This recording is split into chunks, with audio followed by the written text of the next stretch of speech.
मान्य नाही केल्या मागण्याची मंजुरी केली सरकारने, त्यावेळेस आम्ही त्यांचं कौतुक सुद्धा केलं. ज्यावेळेस आम्ही मुंबईला गेलो, आता पाठीमागच्या वेळेस गेलो, त्यांनी हैदराबादचा JR काढला, त्याची अंमलबजावणी पण केली, त्यावेळेस आम्ही त्यांचं कौतुक पण केलं. ही पद्धत असली पाहिजे, ती परंपरा असली पाहिजे, केलं म्हणल्यावर केलं. परंतु त्याच्यानंतर तुम्ही 308 प्रमाणपत्र वाटले गॅजेटेडनुसार, त्याच्यानंतर काय? तुम्ही मराठवाड्यातल्या मराठ्यांना सगळ्या हे गॅजेटेडनुसार कुणबी आहे, मग तुम्ही प्रमाणपत्र का दिले नाही? 8 महिने उलटून गेले दादा. तुम्ही 17 संस्थांचा JR 1 महिन्यात काढू म्हणले होते, 8 महिने उलटून गेले. तुम्ही गुन्हे मागे घेऊन म्हणले होते राज्यातले सगळे, का घेतले नाही? याला काय कारण आहे तुमचं? शिंदे समितीची मुदत वाढ, शिंदे समिती रेकॉर्ड शोधत नाही. मग नेमकं काय चाललंय? व्हॅलिडिटी ऍक्ट, ज्यांचे कुणबी प्रमाणपत्र सापडले त्यांना दिले जात नाही. 58 लाख नोंदी आहेत, त्या नोंदी सगळ्या ग्रामपंचायतला लावल्या पाहिजेत. म्हणजे लोकांना कळलं ना आपली नोंद निघाली, कुठं निघाली, कशी निघाली. हे करतच नाहीयेत ते. आणि व्हॅलिडिटी तर जाणून बुजून नोकरीत पोरं गेले नाही पाहिजे. मराठी नोकरीतून वंचित राहिले पाहिजे, शिक्षणापासून वंचित राहिले पाहिजेत. मराठ्यांचं जितकं वाटलं होईल तितकं करण्याचं काम देवेंद्र फडणवीस साहेबांकडून होतं, तितकं. कारण मतं मात्र मराठ्यांचे लागते, नेते मराठ्यांचे लागते, आमदार खासदार पण मराठ्यांचे लागते. पण त्याच आमदार खासदारांचे गोरगरीब भाजपमधले मराठ्यांचे कार्यकर्ते जे त्यांचे लेकरं बाळ मोठे होऊ नयेत, ही भूमिका देवेंद्र फडणवीसची द्वेषानं भरलेली, ती नसायला पाहिजे. कारण शेवटी इथं काय एक मराठा सुधारणार आहे दुसरा नाही असं नाही. सगळ्याच पक्षातल्या मराठ्यांच्या लेकराबाळाचं कल्याण होणार. देवेंद्र फडणवीसांमुळे निकनूरला बळी गेला, आणखीन काय? किती बळी घ्यायचे? देवेंद्र फडणवीसांची ही वर्तणूकच चांगली नाहीये की ज्या समाजाच्या जीवावर मोठं होते त्या समाजाच्या लेकरांचेच बळी घ्यायचे. खोटे गुन्हे दाखल करणार तुम्ही पोरांवरती, त्यांच्यावरती दबाव आणणार, आणि मग गोरगरिबांच्या लेकरांचे असे बळी तुम्ही घेणार. आम्ही बलिदान व्हायला जाऊ देणार नाही. याचे हे बघा, न्याय मिळेपर्यंत तर आता आम्ही हटतच नाही. आणि किती दिवस वाट बघणार आहे? बलिदान गेलेल्या कुटुंबांच्या नोकऱ्याचा निधीचा विषय तसाच मागे ठेवला, जाणून बुजून.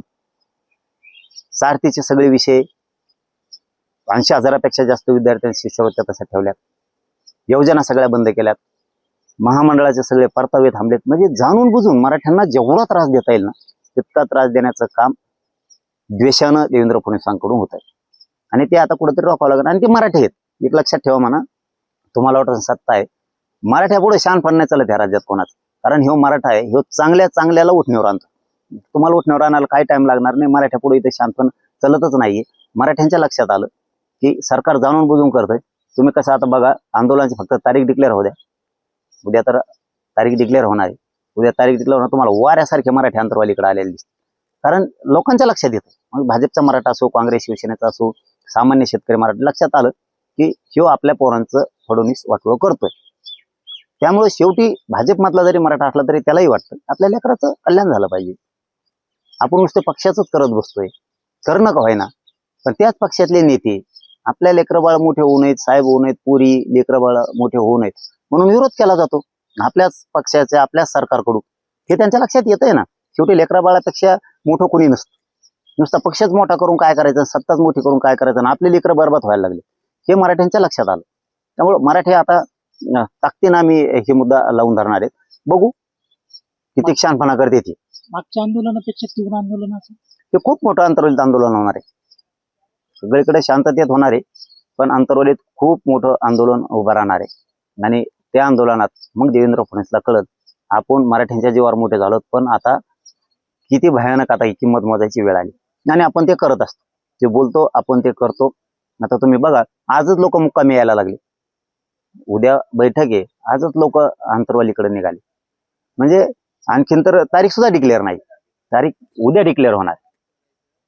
कळल आता. यांनाही दाखवतो आम्ही 17 संस्थांचं गॅजेटियरचा JR कसं काय निघत नाही ते बी बघतो आता आम्ही.